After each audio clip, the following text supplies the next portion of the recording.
আমরা পার্টি করব, আমরা উল্লাস করব, আমরা আনন্দ করব, কিন্তু আমার জীবনটাও দামি, অন্যের জীবনটাও। যে চুরি করে সেও চোর, যে চোরকে প্রশ্রয় দেয় সেও চোর। অন্য তত আমার মিলিয়ন মিলিয়ন ভিউ হচ্ছে। আমি খুব বিন্দাস আছি। তোমাদের কেমন লাগছে আমাকে দেখে? সত্যি কথা বলতে মানে আমার ছোট শিশু হতে পারে, কিন্তু অনেক সাপোর্টিভ। মানে ও যদি আমাকে সাপোর্ট না করতো, আর স্পেশাল থ্যাঙ্কস টু আমার মা। বাড়িতে একটা আমার মনে হয় যারা নিউলি মাদার এবং যারা উড বি মাদার যারা হবেন, তাদেরকে আমি একটা ছোট্ট টিপস দেবো আমার খুব স্বল্প অভিজ্ঞতা থেকে। বাড়ির একটা কোথাও অভিভাবক অভিভাবিকা খুব দরকার একটা ছোট্ট শিশুকে, ছোট্ট চারা গাছকে লালন পালন করার জন্য, যেটা আমার মা দায়িত্বটা নিয়েছে। এবং সর্বোপরি কাঞ্চন ইজ ভেরি সাপোর্টিভ। যদি কাঞ্চন মানে যার সাথে ঘর করব সেই সাপোর্টটা যদি না পেতাম, তাহলে এত সুন্দর সেজে গুজে সব জায়গায় যেতেও পারতাম না।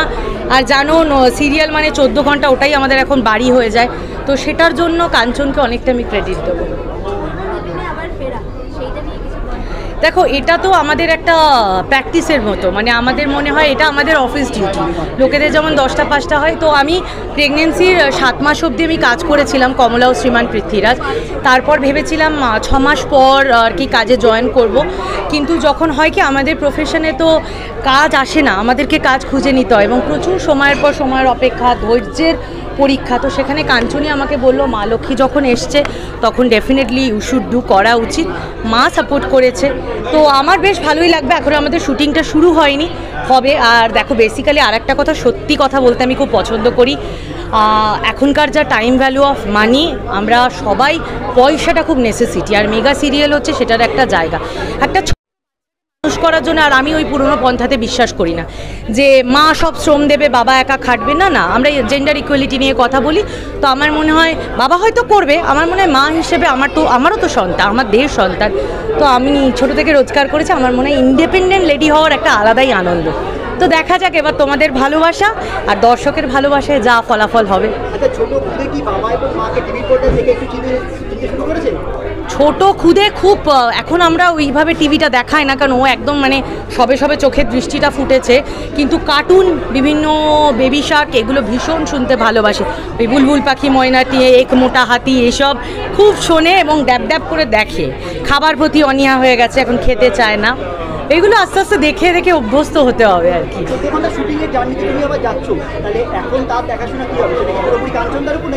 না না, দেখো ডেফিনেটলি ওকে দেখার জন্য ন্যানি আছে দুটো, কিন্তু ন্যানির ভরসায় সবটা ছেড়ে দিলে মুশকিল। কাঞ্চনের তো বাবা মা নেই, শ্বশুর শাশুড়ি নেই, আমার মা বাবা রয়েছেন ওকে দেখার জন্য। আর তাছাড়া আমার যখন শুটিং থাকে না, কাঞ্চন তো মেগা করে না, করছে না এই মুহূর্তে। আমার যখন শুটিং থাকে না, কাঞ্চন অনেকক্ষণ ওকে সময় দেয়, আবার আমিও সময় দিই। এবং প্রোডাকশন হাউসের সাথে এটাই একটা ফ্লেক্সিবিলিটি রেখেছি, ওনারাও ভীষণ কোঅপারেট করেছে। আমার ছোট বাচ্চা কখন এমার্জেন্সি পারপাসে দরকার হতে পারে, তো এইভাবে কাজ। তবে আমার যেটা একটা চিন্তাধারা, আমি এই বয়সটাই মনে করেছি সেরা বয়স কি আমাকে কাজে চলে যাওয়া। কারণ ও ছোটো থেকে দেখবে যে বাবা কাজে যাচ্ছে, মা কাজে যাচ্ছে, কিন্তু যখন একটু বড় হবে ওর প্রচুর মানে ওর প্রতি আমাদের প্রচুর দায়িত্ব বেড়ে যাবে। ওর স্কুলিং, ওর প্লে স্কুল, ওর অ্যাক্টিভিটিস, কারণ আমার বাড়িতে ম্যান পাওয়ার নেই। আমার মনে হয় তখন ওকে 100% ওর প্রতি আমাদের এনগেজ থাকতে হবে। তো এটাই সময়, এটাই করবো কাজ। শেষ ধারাবাহিকে থেকে এবারে চরিত্রটা একদম ভিন্ন, কারণ আমরা একটা প্রোমো দেখে ফেলেছি ইতিমধ্যে, সেটা নিয়ে কি বলবেন? দেখো, আমি প্রত্যেকটা, আমি বলবো না টাচউড, মানে এই তো উড আছে আমার ক্ষেত্রে। আমি যে কটা চরিত্র করেছি আমি সবটাই নেগেটিভ করি, কিন্তু আমি প্রত্যেকটাই বিভিন্ন রকমের করেছি।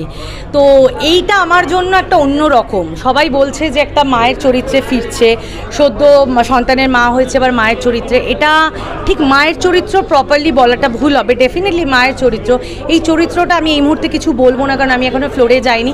কিন্তু এটার একটা অদ্ভুত শেডস আছে, দর্শক দেখলে বুঝতে পারবে। নেগেটিভ, বাট নেগেটিভের একটা টুইস্ট আছে, দারুণ, আমার খুব ভালো লেগেছে। আর তোমরা যা বলো যে লুকটা কেমন লেগেছে। কাঞ্চন আমার প্রত্যেকটা কাজে অ্যাপ্রিসিয়েট করে। আমি রক্তবীজ 2 করেছি, ও ফ্লোরে ছিল, ওর সাথে একটা সিন ছিল, সেখানেও অ্যাপ্রিসিয়েট করেছে এবং আমার প্রোমো দেখেও অ্যাপ্রিসিয়েট করেছে। এবং আমি যখন কিছু নিয়ে এখানে একটা সেতার বাজানোর ছিল, আমাকে প্রচুর চ্যানেলের সবাই, ডিরেক্টর খুব হেল্প করেছে। আমি তো কোনোদিন সেতার বাজাইনি বা গান শিখিনি, তো যেটুকু প্রোমোতে তোমরা দেখলে সেটা আমি কাঞ্চনকে ভিডিও কলে করেছি, ও সবসময় সহযোগিতা করে। এটাই আমার কাছে একটা মেন্টার যখন বর হয়ে যায়, দারুণ একটা আরেকটা বিষয়, তোমার যে লুকটা বেরিয়েছে সেই লুকটা নিয়ে অনেক রকমের ক্রিটিসিজমও হচ্ছে, সেটা কি তুমি জানতে পেরেছো? আমি জানতে পারিনি। আমি গোটা মানুষটাই ক্রিটিসিজমে ভর্তি।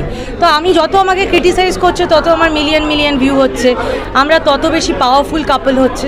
ওই যে তোমার হিংসা আমার জয়, আমি এটাতে বিশ্বাস করি। আমি সবসময় মনে করি যে আমার ম্যানিফেস্টেশন এবং আমার লক্ষ্যটা যদি স্থির আর সঠিক থাকে, তাহলে এই সমস্ত ক্রিটিসিজম যারা করছে তারাই পরাজিত হচ্ছে আমার মনে হচ্ছে। নেগেটিভ কমেন্ট এফেক্ট ফেলে না আমার কাছে। নেগেটিভ কমেন্টটা আমি কোনোদিনই দেখিনি। আমি কিছুদিন একটা ভিডিও করেছি। আমার মনে হয় একটা মানুষ লাইসেন্স দিতে দিতে everything should be in limit. আর মহিলারা বেশি নিজেদের শালীনতা বোধ ভুলে যাচ্ছে। তুমি পারো না, তোমার কোনো অডেসিটি নেই। আমি এটা নিয়ে বেশি কথা বলবো না।